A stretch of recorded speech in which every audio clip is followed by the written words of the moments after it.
주신 시간과 물질과 이것을 나눌 때에 우리가 타락하지 않을 수 있다. 이 예배야말로 하나님의 소명이라고 믿습니다.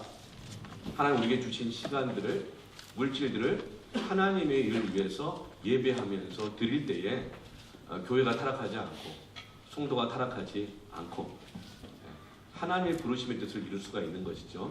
그것이 예배고 또 그것이 선교인 줄로 믿습니다. 아멘. 이제 내년에는 우리 청소년들 중심으로 해서 이제 이 소수민족 그 공동체 가운데 청소년 중심으로 해서 보내면 참 좋겠다. 이런 기도를 갖고 있습니다. 그럼 같이 함께 기도해 주시고요.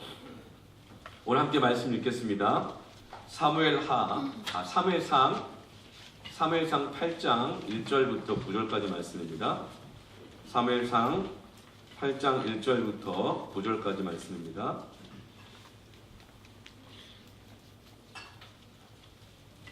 제가 먼저 읽고 여러분 다들 이렇게 이 자막보다는 성경을 다 갖고 오셨죠? 네. 눈이 안 좋으신 분들은 자막을 보시고 성경을 갖고 오시면 다 성경을 보시기 바랍니다. 제가 먼저 읽고 교독하고 끝절을 같이 읽겠습니다. 사무엘이 늙음에 그의 아들들을 이스라엘 사사로 삼으니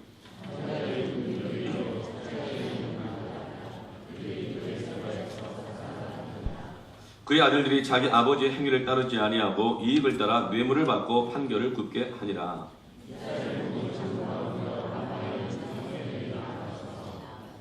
그에게 이르되 보소서 당신은 늙고 당신의 아들들은 당신의 행위를 따르지 아니하니 모든 나라와 같이 우리에게 왕을 세워 우리를 다스리게 하소서 한지라.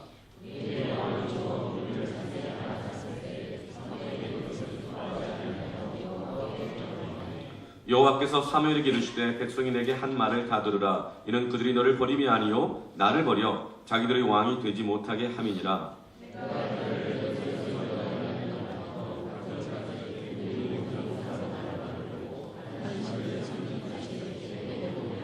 읽겠습니다.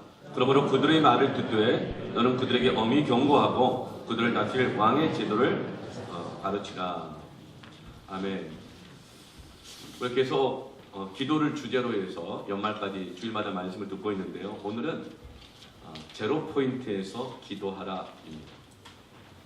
부흥회 때 제로 포인트에 있을 때 하나님이 어떻게 다시 회복을 주시는지를 말씀을 들으면서 많은 은혜를 받으시더라고요. 제 마음 가운데 하나님이 이 말씀을 또 주셨어요. 그래서 제로 포인트에서 기도하라. 사람들은 인생의 시작이 다 다릅니다. 그래서 어떤 한 순간만을 놓고 보면 하나님이 공평하지 않은 것처럼 느껴질 때가 있어요. 어떤 사람은 부모를 잘 만나서 한 플러스 한 100점 정도부터 시작하는 사람이 있습니다. 부모를 잘 만나고 그리고 머리도 막 좋고 그리고 키도 크고 외모도 정말 아름답고 그런 사람들은요 플러스 100에서 출발하는 것 같아요. 근데 어떤 사람은 부모도 잘 못 만난 것 같고 건강도 별로 안 좋고 외모도 아름답지 않고 머리도 그다지 좋은 것이 없고 좋은 것이 아무것도 없는 것 같을 때 그 사람은 제로 포인트에서 인생을 출발하는 것 같습니다. 근데 어떤 사람은 더하죠. 머리가 안 좋은 게 아니라 머리가 나쁘고 외모가 평균이 아니라고 느껴지고 그리고 너무나 가난하고 그리고 태어나면서부터 그냥 자라는 내내 상처를 너무나 많이 받아서 제로 포인트가 아니라 아주 마이너스 100에서부터 출발하는 것 같을 때 있어요. 그래서 그 한순간만을 놓고 보면 하나님 참 불공평하다 이렇게 생각될 때가 있는데 그러나 인생을 돌아보면 잘 나간다고 늘 잘 나가는 게 아니에요. 바닥이라고 늘 바닥이 아니고 얼굴이 늘 아름답다고 해도 40대만 되면 아니 50대만 되면 용을 써도 외모의 평준화가 이루어지고 어떤 사람은 조금 더 일찍 건망증이 막 심해지면서 지적 능력의 학력의 평준화도 막 이루어지고 그러거든요. 그러면 인생을 길게 돌아보면 그 고비 때마다 하나님을 의지하고 일어서는 자들마다 하나님은 공평하시다는 것을 깨닫게 됩니다. 이 모든 것은 나의 나된 것은 하나님의 은혜라. 이 태국 선교지에서 가장 감동받은 것은 이 정도현 선교사님이 29년 전에 한국 선교 초창기에 아무것도 없는 곳에 밀림에 오토바이 타고 걸어서 거머리 뜯어가면서 밀림 구석구석에 흩어져 있는 난민들로 살아가는 소수민족들을 만나고 거기서 아이들을 기르고 복음을 전하고 교회를 세워갔던 것이었어요. 그런데 29년이 지나고 난 다음에 이 정도현 선교사님이 버림받은 한 공동체, 몽족의 아이들 40명이 버림받은 것을 보고 다시금 그 밀림에 들어가서 29년 전에 했던 그 일을 다시 시작하신 것. 그 나이에 제로 포인트에 다시 들어가서 시작하시는 것. 그것을 보고 너무나도 큰 감동을 하나님이 주신 거예요. 그래서 우리가 그 선교지에 가는 것, 이 선교를 품고 기도하는 것이야말로 우리 교회가 첫사랑을 잃어버리지 않고 우리 교회가 성장해 가는 가운데 있어서도 타락하지 않게 할 수 있는 하나님 우리에게 주시는 선물과 같다. 그 마음으로 우리가 태국 단기 선교를 다녀왔습니다. 그리고 그 선교지 가운데 이제는 우리 자녀들을 보내기를 원합니다. 아멘. 돌아보면요, 하나님은 공평하셔요. 그런데 어느 때는 우리가 제로 포인트라고 느껴서 하나님 불공평한 것 같고 믿음 생활하기 힘들고 다 포기하고 놓고 원망하고 불평하고 싶을 때가 있어요. 그런데 여러분, 그 제로 포인트 가운데서 하나님 앞에 엎드려 기도할 때 하나님의 공평하심과 그 놀라운 은혜를 다시금 회복하게 하여 주십니다. 사무엘의 인생의 시작은요, 적어도 제로 포인트 아니면 마이너스 포인트였어요. 사무엘은 늦둥이로 태어났습니다. 그리고 아들 못 낳고 상처받은 마음에 한 맺힌 여인이 낳은 아들이 사무엘이었어요. 그런데 아들을 얻게 되어지자 한나가 너무나도 감사한 나머지 하나님 앞에 사무엘에게 물어보지도 않고 당사자의 의견을 물어보지도 않고 엄마가 알아서 하나님 앞에 서원하여 이 사무엘을 하나님께 드려버린 거예요. 평생 성전에서 일하는 자로 드려버리는 거예요. 근데 성전에서 평생 일하는 것이 제사장이라든가 선지자라든가 뭐 목사라든가 이게 아니에요. 어떤 일이었냐면 너무 감사해서 당시 엘리 제사장의 모든 허드렛 일을 다 하는, 요즘은 없지만 예전에는 사찰 집사님이 있었잖아요. 그렇죠? 그런 사찰 집사님으로 너 평생 살아라 하고 서원하여 드려버린 거였어요. 그래서 사무엘은 성전 안에서 자랐고 성전에서 심부름하고 장작 패고 물 들고 청소하고 뭐 이런 일로만 살았던 거예요. 여러분, 성전에서 일한다고 다 플러스 100%, 100점일까요? 여러분 어때요? 이 목사가 여러분 성전에서 하나님의 교회에서 일을 하는데 플러스 100인 것 같아요, 지금? 100 이상이죠, 사실은. 그런데 우리가 정말 존경하고 사모하는 거 하고요, 내가 실제로 그렇게 사는 거 하고 살고 싶은 거 많이 달라요. 여러분, 요즘 같은 이 시대에 여러분의 자녀를 목사로 드리고 싶어요? 네, 아멘 하시는 분도 있어요. 할렐루야. 네, 그게 실제로 우리의 마음의 포인트예요. 그런데 사무엘은 이런 목사도 아니고 그냥 성전에서 허드렛 일을 하는 자로 서원에 드려버렸다고요. 사무엘은요, 세상적 기준으로 볼 때 굉장히 마이너스 포인트에서 출발했습니다. 그랬더니 사무엘이 성실하게 감당해 나가고 있는데 그 엘리 제사장이 자꾸 영적으로 어두워져요. 그리고 두 아들도 사역을 제대로 못해요.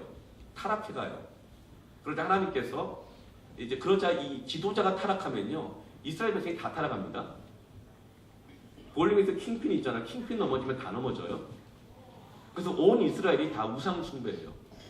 그러자 하나님께서 이 우상 숭배한 이스라엘 백성들을 정신 차리게 하시려고 블레셋이라는 나라를 통해서 전쟁을 나게 합니다. 그때 이스라엘이 다 망해가는 그때에 하나님께서 사무엘에게 성령의 기름을 부으시고 말씀을 주셔서 사무엘에게 명령하게 하세요. 그래서 사무엘이 미스바에서 단까지, 브엘세바에서 단까지 모든 이스라엘 백성들을 미스바로 다 모아서 거기서 성회를 엽니다. 부흥회를 열어요. 그리고 말씀을 전해요. 그러자 그 안에서 회개하는 역사가 일어나게 되어집니다. 그리고 하나님이 그 회개 기도를 받으시고 하늘에서 우레를 내리셔서 블레셋을 다 진멸하시고 이스라엘을 구원해 주셔요. 이 사건을 통해서 사무엘은 온 이스라엘의 선지자로 세워짐을 받게 되는 거예요. 그렇게 해서 40년 동안 이스라엘의 마지막 사사로 또 선지자로 제사장으로 쓰임을 받고 있었던 것입니다. 그리고 나서 40년이 지났어요. 그리고 오늘 사무엘은 제로 포인트를 또 만나게 됩니다. 제로 포인트란 뭐냐면 가스를 태우면 열과 빛이 나오잖아요. 그런데 그 가스를 다 태우고 나면 그 가스 안에 있는 에너지가 열과 빛으로 다 흩어져 버리고 나서 아무것도 할 수 없는 상태. 그것이 바로 제로 포인트인 거예요. 사무엘은 지금 그 마이너스에서 출발을 했다가 이제 하나님께 높이 들어 세우셔서 40년간이나 많은 사역을 잘 감당했는데 이제 오늘 1절 보면 뭐라고 나와요? 사무엘이 늙음에 제로 포인트에 도달하게 됩니다. 제로 포인트라고 하는 것은 내가 모든 수고를 다 했지만 돌아보면 뭐 하나 제대로 한 것이 없는 것 같이 느껴질 때예요. 그래서 뭔가 안간힘을 써서 다시 해보려고 하지만 내 안에 남아있는 힘이 없어서 하려고 하는 동기가 잘 안 생겨요. 그리고 잡아보려고 하면은 마치 모래를 잡는 것 같아서 다 새나가 버리고 말아요. 그리고 또 붙잡으려고 해도 붙잡을 힘이 없는 상태예요. 가정에서 그럴 수 있어요. 회사에서 그럴 수 있어요. 교회에서도 그럴 수 있어요. 그러다 보면 문득 또 내 자신이 깊은 소외감을 느끼게 됩니다. 사람들이 나를 사랑하지 않는 것 같고 내가 인정받지 못하는 것 같은 느낌이 아주 강하게 밀려 들어와요. 제로 포인트예요. 여러분, 그런 제로 포인트에서 우리는 어떤 감정을 느낍니까? 실망이에요. 자기에게 실망하고요. 그 다음에 사람들에게 실망하고 그 다음에 공동체 자체에 대해서 실망하게 됩니다. 근데 먼저는 자기한테 실망해요. 내가 이거밖에 안 되나? 내가 이거밖에 한 게 없나? 사람들이 나를 대하는 걸 보면서 내가 이거밖에 안 되니까 나를 대하는 건가? 자기한테 실망합니다. 근데 이 실망은 자기에게 멈추지 않고 다시 사람들에게 실망해요. 그렇다고 해서 나를 이렇게 대할 수 있나? 저 사람의 본심이 이랬나? 저 사람 원래 안 그랬는데 왜 그럴까? 사람한테 실망하기 시작합니다. 그럼 사람한테 실망하고 끝나는 것이 아니고 그 다음에는 공동체에 실망하게 돼요.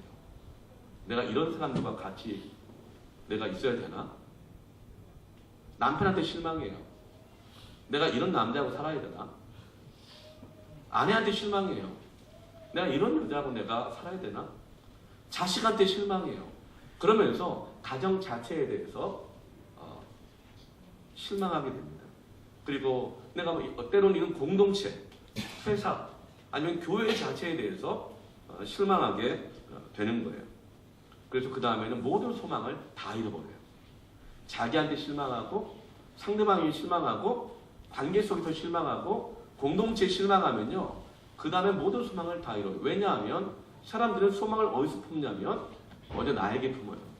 나에게 소망이 있거든요. 근데 나한테 실망하면 소망을 잃어요. 그래도 사람들을 보면서 소망을 가져요. 그래도 내 자식은 좀 다르겠지. 그래도 우리 목사님은 좀 다르겠지. 그래도 우리 저 장로님 집사님은 다르겠지. 권사님은 다르겠지. 그러다 그 사람한테도 실망하면 또 소망을 잃어요. 그러다가 나의 가정에, 교회 자체, 공동체, 어떤 회사에 실망하면요. 모든 소망을 다 잃어버리게 됩니다. 사람들은 관계 속에서, 공동체 안에 속해 있는 그 정체성 속에서 자신의 소망을 갖게 되기 때문에 그런 거예요. 그 소망을 다 잃어버린 상태가 바로 제로 포인트입니다. 사무엘에게 지금 다시 이런 제로 포인트가 온 거예요. 1절 보면 사무엘이 늙음에라고 말해요. 늙음에. 이 말은 뭐죠? 힘이 없다. 뭔가를 새롭게 시작하기에는 너무 늦었다고 느낍니다. 자신감이 없다. 소망이 없다. 여러분, 늙으면요. 설거지 물에도 손이 댄다 그러잖아요. 어느 날 문득 설거지를 하고 있다가 개슴츠레한 눈으로 TV만 보고 있는 남편을 보면서 내가 이 나이에도 설거지 이렇게 하고 있어야 되나? 하면서 그 설거지 물에 손이 베인대요. 네. 나이가 들어갈수록 몸이 약하고 피곤해질수록 서운한 게 많아져요. 사소한 서운해져요. 네. 그리고 마음이 많이 무거워집니다. 지칩니다. 근데 지금 이 사무엘이 늙음에라고 말해요. 뭔가를 하기가 자신이 자꾸 없어져요. 그런 나를 보면서 또 내 마음이 막 초라해질 때거든요. 그런데 그 늙었는데 3절 말씀을 보면 사무엘의 아들들이 자기 아버지의 행위를 따르지 아니하고 이익을 따라 뇌물을 받고 판결을 굳게 하니라. 아들들이 어때요? 신앙생활 제대로 안 하고 있어요. 사무엘이 내가 늙어서 더 이상 힘도 없고 지쳤으니 이제는 아들들에게 선지자 일을 제사장 일을 맡긴 거예요. 그런데 그 아들들이 어때요? 다 컸는데 자기 마음대로 해요. 신앙생활 제대로 안 해요. 뇌물 받아먹고 거짓말하고 게으르고 막 이런 거예요. 신앙조차도 전수가 안 돼 있는 거예요. 저에게는 없지만 한국교회가 원래 오후 예배는 저녁 7시였습니다. 그렇죠? 근데 성도들의 형편과 상황과 이 시대를 따라서 이제 오후 예배를 오후 2시로 대부분의 교회들이 하고 있어요. 그때는 청년들 중심으로 해서 이제 이렇게 예배를 하는 교회들이 많은데 왜 청년들 중심으로 오후 2시 예배를 드리냐 하냐면 청년들이 너무나도 피곤하셔가지고 아침에 늦잠을 자기 때문에 그래도 오후 2시면 예배를 드릴 수 있을 거라고 생각하여 그렇게 했다는 설이 있어요. 설이 있는데 그런데 이렇게 얘기를 하더라고요. 오후 2시에도 청년들이 예배를 못 드린대요. 너무 늦게 일어나가지고 피곤해서 지각한다는 거예요. 부모가 늙었는데 자식들이 그런 상황인 거예요. 대부분의 청년들이 오후 2시에 예배를 조차도 늦는 그 이유가 뭔가 하면 보통 새벽 3시, 4시에 잔대요. 이유는 두 가지예요. 하나는 게임 때문에 유튜브, 인터넷 이런 것 때문에. 두 번째는 뭐냐면 알바 때문에. 알바하고 나서 보상을 받아야 되잖아요. 그러니까 늦게까지 그냥 뭐 다른 거 시간 보내고 들어와가지고 이 알바했으니까 하루 자기 시간을 갖기 위해서 2시, 3시, 4시까지 막 영화 보고 인터넷 보고 이렇게 한다는 거죠. 그래서 그렇게 늦게 일어나는 거예요. 그런 거 볼 때 부모 속은 막 터지죠. 지금 사무엘이 그래요. 제사장인데 그 아들들이 신앙조차도 전수가 돼 있지 않고 엉망인 거예요. 그러자 백성들의 마음이 사무엘에게서 다 떠나갑니다. 왜요? 당신 아들조차도 신앙생활 제대로 안 하고 있고 그리고 엉망으로 사는데 제사장으로서 그게 뭐냐? 그러면서 백성들의 마음이 다 떠나가 버려요. 어떤 상황이에요? 이제까지는 사무엘이 40년 동안 이스라엘 사사로서 선지자로서 제사장으로서 이스라엘을 다스리고 있었어요. 가장 큰 영향력을 가지고 있는 사람이었어요. 그런데 이제는 영향력이 다 사라지고 있어요. 뿐만 아니라 심지어 백성들이 사무엘에게 찾아와서 뭐라고 말을 해요? 왕을 달라고 해요. 왕을. 이 말은 무슨 말이에요? 간단해요. 그만둬라 이 얘기예요. 당신 그만두시오. 5절 말씀을 볼까요? 그에게 이르되 백성들이 사무엘에게 말합니다. 보소서 당신은 늙었어요. 늙고 당신의 아들들은 당신의 행위를 따르지 아니하니 모든 나라와 같이 우리에게 왕을 세워 우리를 다스리게 하소서 한지라. 여러분 사무엘에게 와가지고 말을 해요. 당신 늙었다고. 직접 그 말을 해요. 모여서. 듣기 싫은 소리죠. 그 당신의 아들들은 당신의 행위를 따르지 않고 있다. 그러니 우리에게 당신은 이제 그만두고 왕을 세워달라. 당신 필요 없다는 얘기거든요. 근데 그 내용을 들어보면 근거가 있어요, 없어요? 일리 있는 얘기예요. 근거 있는 얘기거든요. 이런 대우를 받으면 어떤 마음이 들까요? 사무엘은 이런 대우를 당할 때 어떤 마음이 들었을까요? 보통 사람들은요, 이런 대우를 당하면 두 가지 반응이 있습니다. 첫 번째는 이런 대우 받으면요, 어때요? 아, 겸손하게 회개해야죠. 이렇게 반응할 것 같죠?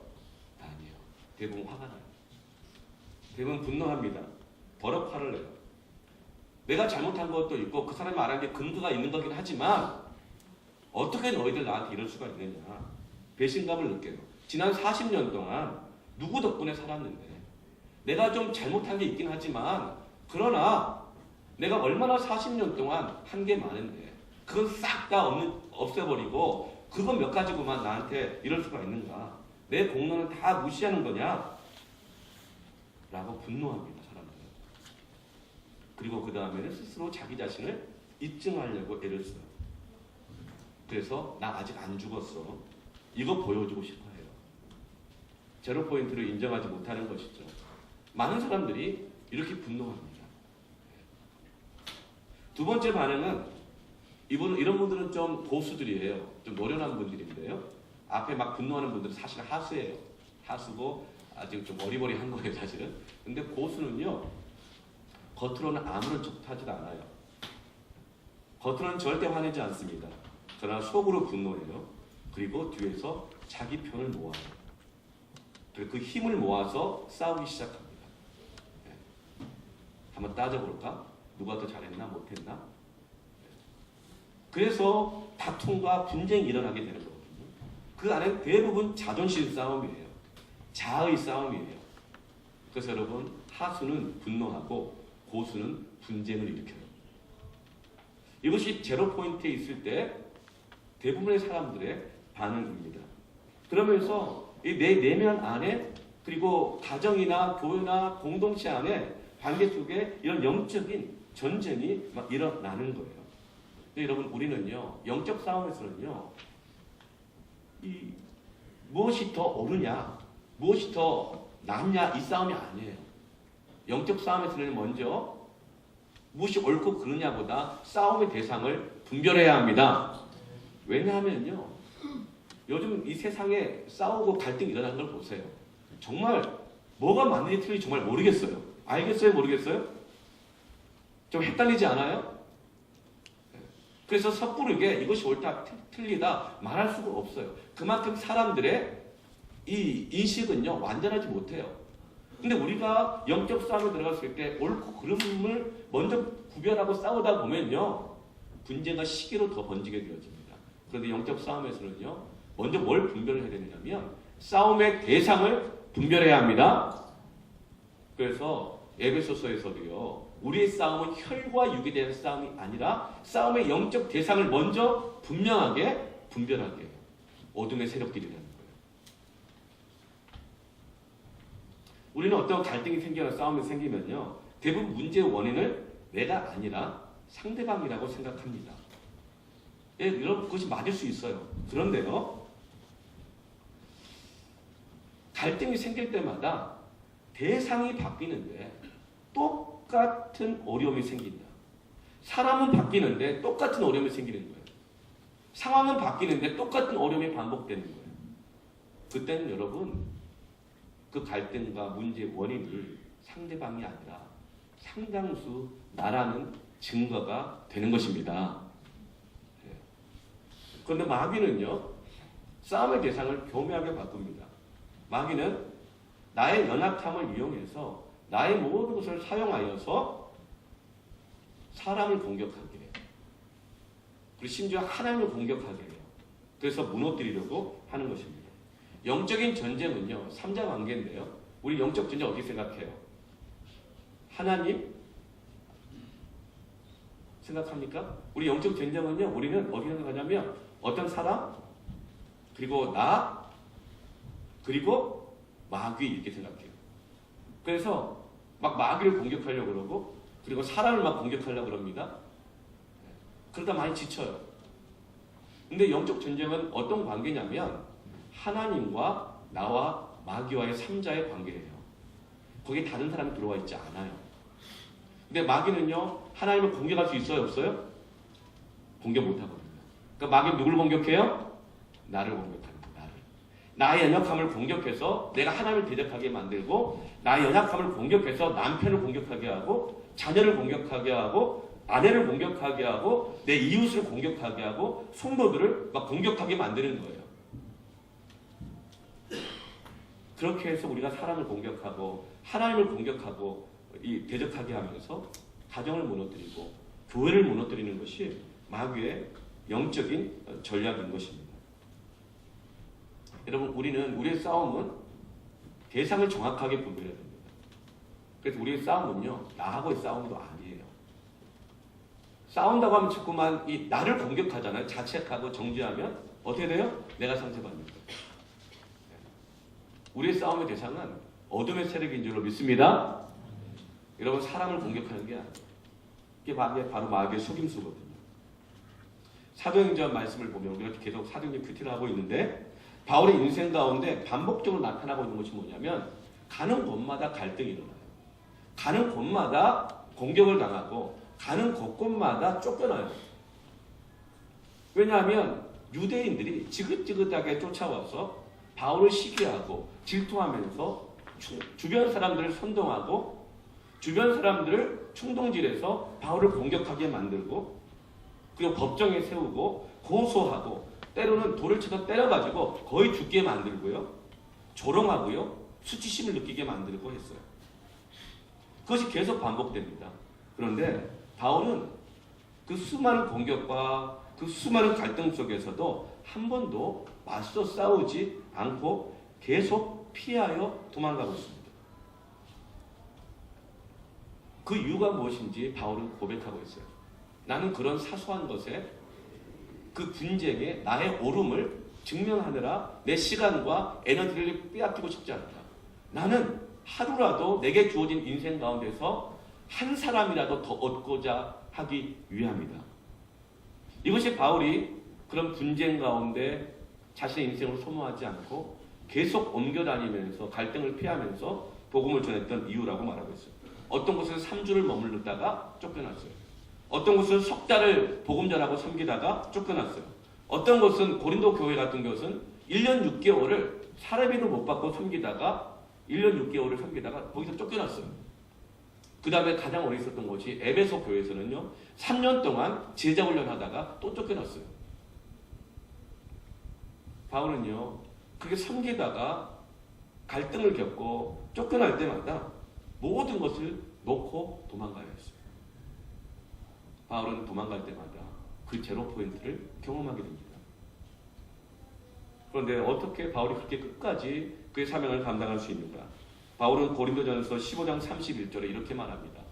형제들아, 내가 그리스도 예수 우리 주 안에서 가진 바 너희에게 대한 나의 자랑을 두고 단언하노니 나는 날마다 죽노라. 내가 너희들에게 자랑할 것은 단 하나다. 가말리엘의 수제자라는 학벌 아니다. 바리새인 중에 바리새인이라는 이 집안 배경 아니다. 나의 어떤 열심, 내가 얼마나 많은 교회를 세웠나, 이건 아니다. 내가 하나님 앞에 가서 자랑할 수 있는 건 단 하나인데, 나는 제로 포인트 있을 때마다 날마다 죽었다. 내 안에 내 자존심, 자기 증명이 아니라 그리스도께서 사시게 했다. 이것이 나의 유일한 자랑이다. 이것이 바로 바울이 제로 포인트를 겪을 때마다 보였던 영적인 싸움이었습니다. 사무엘은 지금 이런 영적 제로 포인트 가운데 있을 때 어떻게 반응합니까? 6절 말씀을 볼까요? 우리에게 왕을 주어 우리를 다스리게 하라 했을 때에, 그러니까 당신 필요 없다, 이제 왕 달라, 사무엘이 이렇게 말했을 때에 사무엘이 그것을 기뻐하지 아니하여. 무슨 뜻이죠? 완곡한 표현이죠. 상처받았다는 거예요. 상처받았다는 거예요. 거절감을 느꼈다는 거예요. 그리고 그것이 옳지 않은 걸 알았다는 거예요. 그때 무엇합니까? 여호와께 기도하며. 여러분, 사무엘도 상처를 받았습니다. 여러분, 목사는 상처를 받을까요? 안 받을까요? 어때요? 어떤 분 이런 분이 있어요. 그래도 목사님이니까 이런 말 한다고 저를 너무 신뢰해가지고. 예. 그래 여러분 목사도 상처를 받습니다. 어저께는 누구한테 이렇게 말하더라고요. 엄마니까 이런 얘기 하는 거예요. 이렇게. 엄마는 상처를 받아요? 안 받아요? 받아요. 아빠는 상처를 받아요? 안 받아요? 상처를 받는 사람들의 특징이 있어요. 사랑하는 사람들은요 상처를 받아요. 근데 사랑 안 하잖아요. 그럼 어떻게 해요? 반사 이렇게 합니다. 분쟁이 일어나요. 갈등이 일어나요. 공격이 일어나요. 정죄가 일어나요. 그러나 사랑하는 사람은 상처를 받아요. 여러분 제가 교회에 어려움이 생기면 상처를 받을까요? 안 받을까요? 왜요? 사랑하니까. 여러분이 혹시라도 제가 여러분에게 아픈 말을 하면 상처를 받아요? 안 받아요? 받아야 정상이에요. 그도 저를 사랑하니까. 근데 저를 사랑하지 않고 완전 무시하면 어떻게 해요? 반사. 너 됐고 딴 사람 줘요. 이렇게 얘기할 거예요. 근데 사무엘은 지금 상처를 깊게 받고 있어요. 상처는 모든 아름다움을 파괴하는 힘이 있습니다. 모든 것을 제로 포인트로 만드는 힘이 있어요. 상처받으면요 온몸 힘이 다 빠져나가요. 막 화가 막 나면서요 다리가 왜 부들부들 떨린 줄 아세요? 손발이? 힘이 빠지니까 그러는 거예요. 분노하면요 힘이 다 빠져요. 가슴만 벌렁벌렁거리고. 예. 상처받으면 제로 포인트가 됩니다. 그러나 사무엘은 그때 어때요?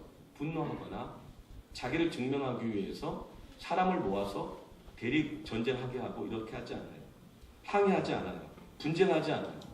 이때 사무엘은 하나님 앞에 엎드려 기도합니다. 하나님께 모든 것을 맡기고 나아간다는 거예요. 여러분 이렇게 하시기를 원합니까? 이렇게 하십시다. 아멘. 우리나라가 이제 100세 클럽이 되니까 100세 시대가 되니까 이제 클럽이 생겼어요. 무슨 개모임 모이는데 요즘은 좀 세련돼서 클럽이라고 부르더라고요. 예. 100세 클럽이 있는데 그 중에 최고령자가 107세가 되시는 어르신이 계세요. 남자분이신데. 예. 그런데 나이가 많으신 분들이 모이잖아요. 그러면 그 안에 시기가 보통이 아니래요. 그냥 이렇게 모이면 이런데요. 괜히 옷 하나 딱 갖고 오면서 입고 오면서 쫙 옷을 막 만져요. 뭐라고.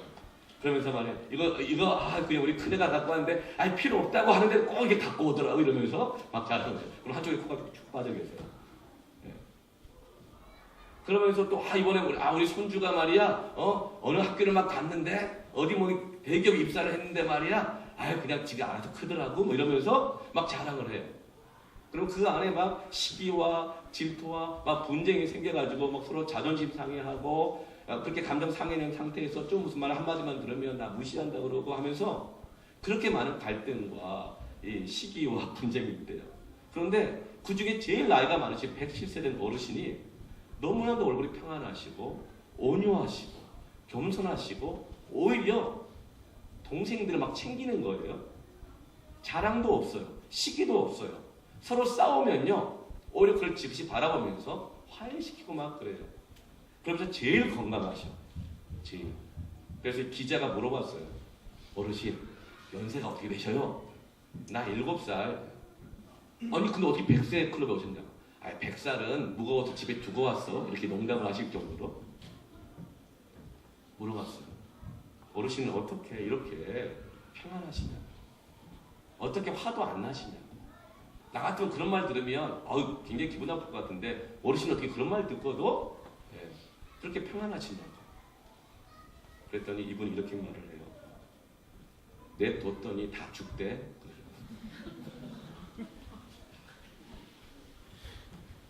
여러분 자신의 주어진 생애 가운데 그 시간을 그 힘을 에너지를 무익한 분쟁 가운데 누가 더 잘났냐 못났냐 누가 옳고 그러냐 이거 싸우다가 힘 다 빼고 제로 포인트 되면서 아무것도 할 수 없는 그 상태로 인생을 허비하고 싶지 않다는 거예요. 여러분 우리는 육에 반응하지 말고 하나님에게만 반응하길 축원합니다. 십자가에 죽었다는 건 뭐예요? 죽은 자가 말이 있어요 없어요? 십자가로 이거 주님과 함께 죽으면요 말이 없는 거예요. 그런데 내가 나를 증명하고 내가 나를 세우려고 이렇게 말을 많이 하게 되잖아요. 그럼 그게 다 무익한 분쟁이 되고 더 자기 자신과 서로를 상처 주고 제로 포인트로 만들어가는 마귀의 괴계인 것입니다. 그럴 땐 어떻게 해요? 주님 앞에 엎드려야 돼요. 입을 닫고 주님 앞에 엎드려야 되는 거예요. 그리고 주님 앞에서 입을 열어야 되는 거예요. 그것이 바로 하나님에 대하여서는 산자로 여길지어다. 하나님께만 반응하는 거예요. 하나님께 입을 여는 거예요. 여러분, 우리는 육적인 것은 죽은 자가 되고 하나님에 대해서만 산자가 되길 축원합니다. 사람의 말에 대해서는 죽은 자가 되고 하나님의 말씀에 대해서 산자가 되길 축원합니다. 아멘. 사람들은요, 억울할 때 자기를 보호하고 싶어요. 누구든 다 그래요. 그런데요, 많은 사람들이 자기의 의로 자신을 보호하려고 그래요. 누가 나를 공격하잖아요. 그럼 자기 행위로 자기를 보호하려고 해요. 그래도 내가 잘못한 것만 있냐? 근데 한 게 있지 않냐? 너하고 나하고 한 거 한번 재볼까? 자기 의로, 자기 행위로 자기를 보호하려고 그래요. 사람들이 나를 무너뜨리려고 할 때 내 행위로 한번 버텨보려고 그럽니다. 나도 잘못했지만 너는 더하지 않았느냐? 이것이 바로 무익한 분쟁을 만들어내는 거예요. 마귀의 괴계예요. 이것은 아주 어리석은 일입니다. 옳고 그르는 문제가 아니라 이건 아주 어리석은 일이에요. 고린도전서 3장 3절 말씀에 너희는 아직도 육신에 속한 자로다. 그 특징이 뭐예요? 너희 가운데 자기를 증명하려고 시기와 분쟁이 있으니 어찌 육신에 속하여 사람을 따라 행함이 아니리요. 가장 어리석은 것은 나의 의와 행위로 나를 보호하고 덮어보려고 하는 것이에요. 절대 안 덮어져요.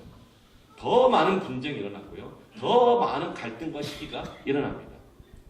우리의 모든 것을 덮을 수 있는 의는 십자가 하나밖에 없는 줄 믿습니다. 하나님의 은혜, 하나님의 그 완전하신 사랑, 하나님의 완전하신 그 용서 외에는요, 그 무엇도 우리를 덮을 수 없어요.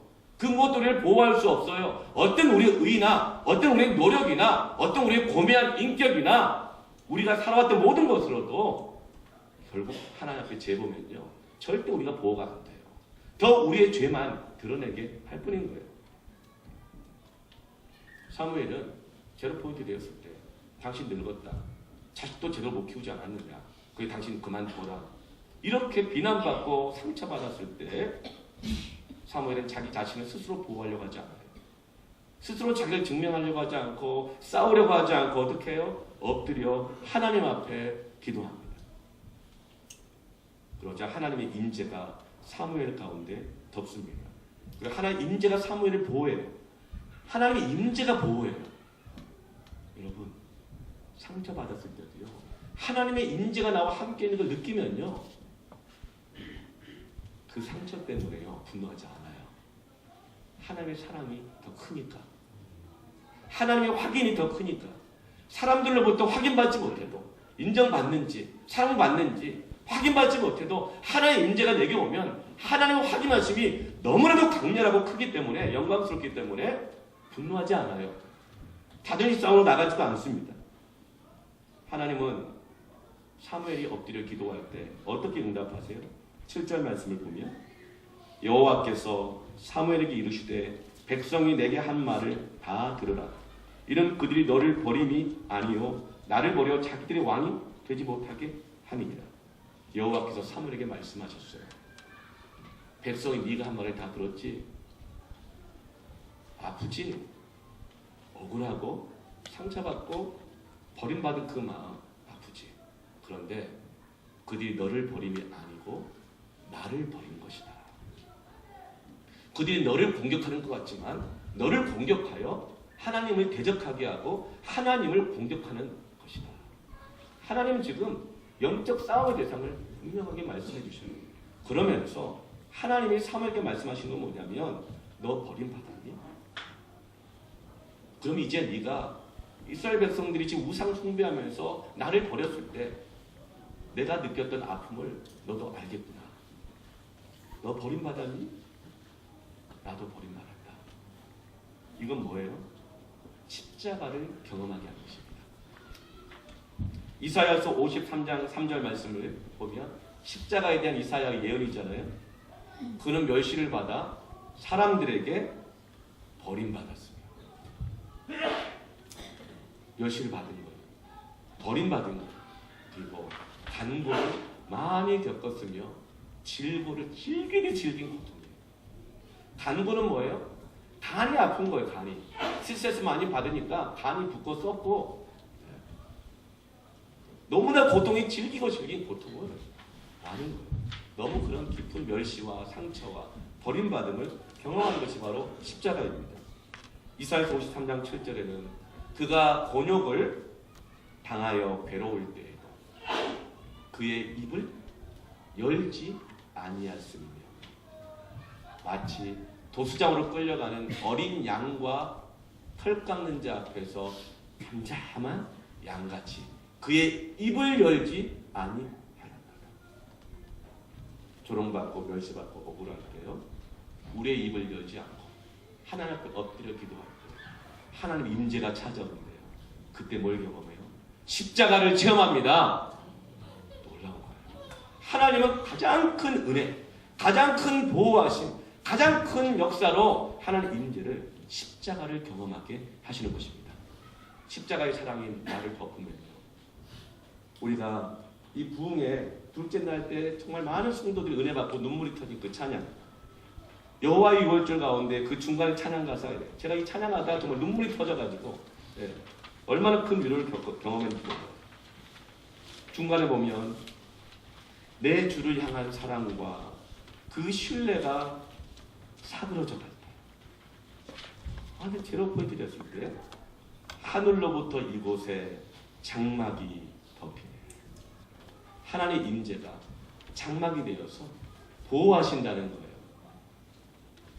십자가를 경험하게 하시고 하나님의 마음을 알게 하시고 하나님의 은혜 안에서 보호받게 하시는 것입니다. 여러분, 바로 이것이 예수 그리스도의 모습이에요. 사무엘이 이것을 체험하는 것입니다. 여러분, 우리가 꼭 싸워서 이기는 것이 아니라 하나님께 맡기시기를 바랍니다. 스스로 증명하지 않고 하나님 앞에 엎드려 기도할 때 그때 우리는 하나님의 임재를 경험합니다. 그러니까 스스로 입을 열고 내 행위를 의로 해결해 보려고 다니게 되어지잖아요. 하나님 임재를 잃어버립니다. 우리는 억울할 때, 아플 때, 하나님 앞에 제로 포인트에서 기도할 때 십자가를 체험하는 은혜를 받기를 축원합니다. 놀라운 회복이 있습니다. 놀라운 회복이 있어요. 개척을 할 때 정말 많은 어려움이 있을 때 저 자신에게 많이 실망했어요. 내가 이거밖에 안 되나? 너무 실망했어요. 때는 어떤 사람들이 나를 대하는 것을 보면서 또 그분들한테도 실망해요. 사람 다 그러거든요. 그러다가 나중에는 내가 개척하는 것이 내가 부르심이 맞나? 뭐 이런 혼란 가운데 빠졌었어요. 너무나 많이 어려웠는데 그러다 보니까 할 수 있는 것이 없어요. 하나님 엎드려 막 기도하는데요. 기도하는데 그때 그냥 또 갑자기 맹장이 터져가지고 또 그것도 모르고 뭐 할 수 있는 방법이 없으니까 기도밖에 없으니까 맹장이 터질 줄 모르고 일주일을 버텼다가 나중에 이제 병원 갔더니 복막염이 돼가지고 그냥 오장육부가 올림공처 동그랗게 다 뭉쳐버렸어요. 의사가 놀라서 그렇게 얘기했어요. 당신 80% 죽는다고. 일주일만 하면 어떡하냐. 지금 다 썩어가지고 부패해가지고 내장이 다 붙어버렸다는 거예요. 이렇게. 그러면서 이 90% 수술을 해도 뭐 인공항문을 달겠죠. 장기 상담도 다 절제해야 되고 썩었기 때문에 인공항문을 달아야 된다. 막 이런 말을 하는 거예요. 그래서 제가 이제 어쨌든 나를 살려만 달아. 나는 개척해야 되는데 안 된다. 그런데 아내는 막 울고 있지. 근데 내 마음속에 이미 모든 걸 다 내려놔 버렸거든요. 그러니까 겁도 안 나요. 그냥 의사가 그랬어요. 나를 반드시 살려야 된다.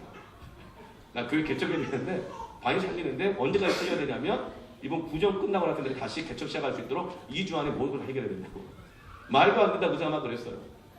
그리고 나서 부랴부랴 그 다음날 새벽에 이제 의사가 다 모여가지고 새벽 5시에 이제 다 모이게 하더라고 의사들을. 그리고 저는 7시에 수술대기 올라갔는데 수술대 위에 딱 올라가는데 딱 십자가 형태래요, 여러분. 수술대가 원래는 일자 안 됐다 위에 놓으면 탁 나와요. 딱 십자가 모양이에요. 그 위에 딱 들어놓으면 팔다리를 다 묶어요. 그러면서 그때 이렇게 얘기하더라고요. 자, 하나 둘 셋 세십시오. 이제 마취에 들어갑니다 그러더라고요. 마취에 들어갑니다 딱 하는데 그 순간 하나님 임재하셨어요. 내가 아무것도 할 수 없이 팔다리 다 묶이고 들어 누워 있을 때, 죽을지 살지도 모를 때, 누워 있는데 마취에 들어갑니다 하는데 나보다 더 젊으셨던 주님이 십자가에 매달리실 때 예수님은 마취제 하나 없이 못 박히셨는데 나는 마취를 하네? 눈물이 막 쏟아지는 거예요. 팔다리 묶인 채. 그 제로 포인트에서. 그리고 제가 감사해서 하나님 감사합니다. 하나님께 모든 걸 맡깁니다. 그리고 마취에 들어갔어요. 그리고 하나님께서 제 입을 통해 선포하게 하신 것처럼 2주 만에 원상복귀 된 줄 믿습니다. 아멘. 그러는 다음에 기적이 일어나기 시작하는 거예요. 그 소식을 듣고 나 목사가 아무것도 할 수 없는 상태가 됐다더라. 거의 죽게 됐다더라. 이제는 막 불쌍하다더라. 그러면서 병문안 오기 시작하는데요. 2주 동안 약 500명이 왔습니다. 그냥 왔을까요? 막 이렇게 물밀듯이 막 이렇게 들어오는 거야. 황금 목투가 정리도 안 될 정도 물밀듯이 들어오는 거야. 나중에 보니까 가보라도 보니까 이불 밑에 쑤셔놓고 가신 분도 있고, 나중에 가보니까 제 안주머니 넣어놓은 것도 있고, 나중에 가면 어디 가방에 넣어놨고, 나중에 가보니까 가전 그 뭐죠? 썬키스트 그 뭐죠? 그거 그 종이 박스에 넣어놓고, 나중에 어디 무슨 보물찾기 같이 정리도 안 되고 그렇게 들어오는 어떤 분은 놀라지 마세요. 잃어버렸어요. 어떤 분은 3천만 원 줬어요. 하나님께서 맡겨드리면 합니다. 제가 할 수 있는 거 아무도 없었어요. 입 다물고 팔다리 묶이고 하나님께 모든 걸 맡기는 거였어요. 하나님의 임재는요, 우리가 생각할 수 없는 방식으로 하나님의 역사를 일으키십니다. 회복하게 하십니다. 마귀는 근데 우리를 헷갈리게 만들어요. 자꾸 사람을 공격하게 해요. 자기를 공격하게 해요. 분쟁하게 해요. 힘 다 빼게 해요. 사람에 대한 실망, 공동체에 대한 실망, 그 다음에 소망까지 다 잃어버리게 하는 것입니다. 그러나 우리가 하나님 앞에 엎드려 나아갈 때, 모든 걸 맡길 때 하나님이 일하십니다. 하나님이 우리를 보호하십니다. 하나님 우리를 덮어주십니다. 그 무엇보다도 가장 큰 은혜, 하나님의 임재를 경험하게 됩니다. 하나님이 임재하시잖아요. 겁날 게 없어요. 내가 너와 함께 있음에 너는 두려워하지 말고 침묵하지 말고 말하라. 너를 해할 자가 아무도 없느니라. 이 성중에 내 백성이 많음이라. 그 하나님의 임재 가운데 내게 주던 사도행전의 말씀이었어요. 우리가 엎드려 기도할 때, 제로포인트 기도할 때 우리는 가장 큰 응답, 하나님의 임재를 회복하게 됩니다. 아멘. 3일 이것을 지금 체험하고 있는 것입니다.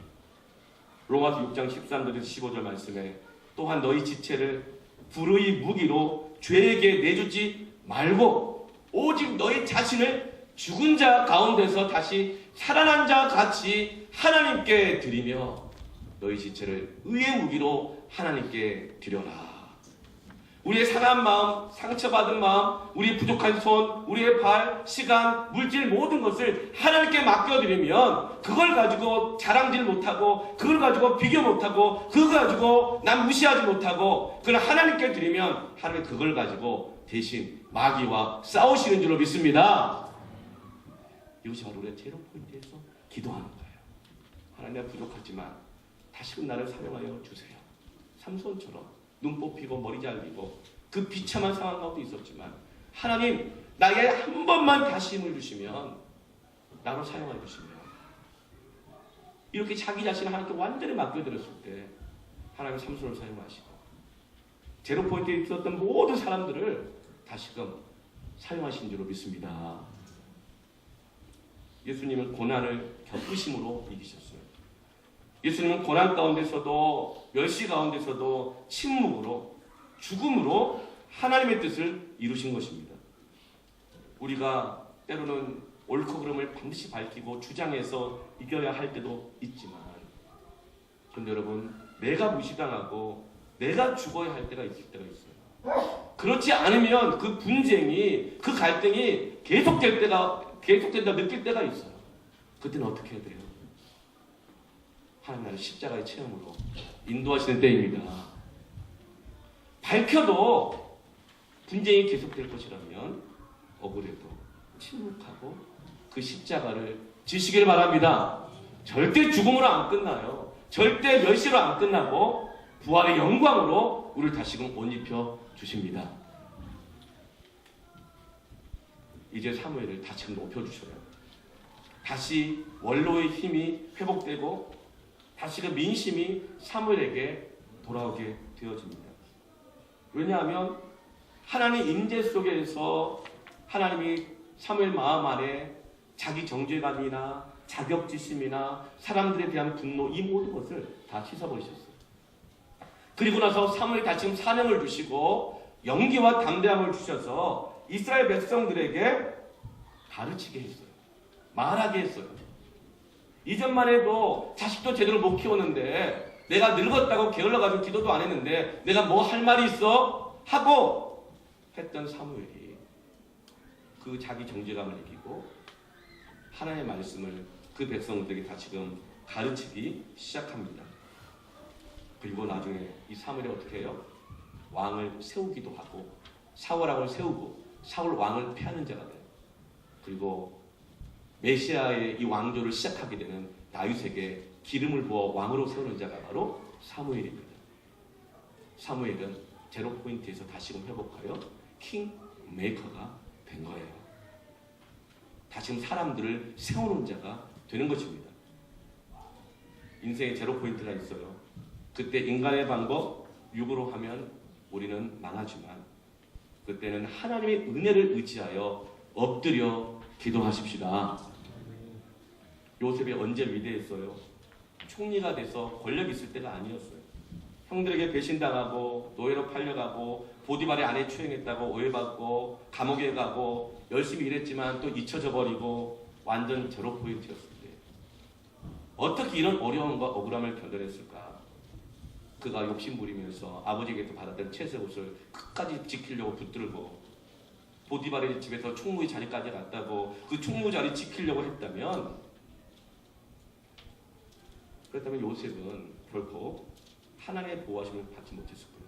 그러니까 요셉이 멸시받을 때마다, 쫓길 때마다, 감옥에 갇힐 때마다 그는 하나님 앞에서 형통하였더라. 하나님 앞에 날마다 엎드렸다는 거예요. 하나님을 대면했다는 거예요. 사람에 대해서는 입을 닫고 하나님을 향해서 입을 열고 오직 하나님에 대해서만 산 자가 된 것입니다. 그러자 하나님의 때가 되어 그를 애굽의 총리를 세워주셔서 애굽 사람들도 먹이고 살리시고 그 집안 사람도 먹이고 살리는 사람으로 하나님을 세우신 거예요. 여러분, 하나님께 맡기시길 바랍니다. 냅둬 다 죽대. 생명 아닌 것은 다 죽어요. 그러나 생명 있는 것은 반드시 열매를 맺습니다. 생명 아닌 것을 반응하지 말고 오직 우리 영원한 생명 되신 하나님께만 반응하시길 축원합니다. 사무엘은 엘리 제사장의 후계자였어요. 엘리 제사장과 사무엘은 비슷한 점이 많아요. 둘 다 40년 사역을 했고요. 사무엘의 두 아들도 속속이는 아들이었고 엘리의 두 아들도 뇌물 받아먹고 나쁜 짓 하는 정말 그런 나쁜 아들들이었어요. 그런데 엘리와 사무엘의 반응이 달라요. 엘리 제사장은 발버둥 쳤어요. 자기 자식들 잘못한 걸 보고서도 어떻게 좀 감춰보고 덮어보려고 그랬어요. 그리고 그러자 이 기고만장한 이 엘리 제사장의 두 아들들이 블레셋과의 전쟁에 나갈 때 언약궤를 들고 나갔어요. 함부로 들고 나면 안 되거든요. 근데 언약궤만 들고 나면 싸움 이길 줄 알고 들고 나갔다가 블레셋에게 언약궤를 빼앗겨버려요. 그 소식을 듣고 성화막 앞에서 졸고 있던 엘리 제사장이 그 소식 듣고 놀래다가 일어나다가 몸이 너무 무거워서 넘어져가지고 목이 부러져 죽잖아요. 발버둥을 쳤어요. 자기 힘으로 어떻게 해보려고 그랬어요. 그게 나중에 엘리의 둘째 며느리가 아들을 낳았는데 그 이름을 이가봇이라고 했어요. 이가봇의 뜻은 하나님의 영광이 떠났다는 뜻이에요. 이것이 엘리의 결말입니다. 근데 거의 비슷한 상황 가운데 있었던 사무엘은 어떻게 해요? 자기 제로 포인트에서 멸시를 당할 때, 자기 존재가 미미해질 때 사람들에게 자기 증명하고 자기가 발버둥하고 싸우지 않고 분쟁하지 않고 하나님 앞에 엎드려요. 그게 엎드릴 때 사무엘은 하나님을 경험하게 됩니다. 하나님의 인재를 회복하게 되고 십자가의 인재를, 사랑을 경험하게 되는 거예요. 여러분, 제로 포인트에서 자기를 증명하려고 하지 않고 하나님 앞에 엎드리는 사람은요, 마귀가 건드리지도 못합니다. 그런 교회는요, 마귀가 건드리지도 못합니다. 아무리 들쑤시고 공격해도 하나님 앞에 엎드리면요, 그 성도가 마귀를 이깁니다. 그 교회가 세상을 이깁니다. 이 시간 우리 함께 찬양하면서 기도했으면 좋겠는데요, 우리가 하나님의 인재를 회복하기를 축원합니다. 제로 포인트에서 기도하면 하나님의 인재를 경험합니다.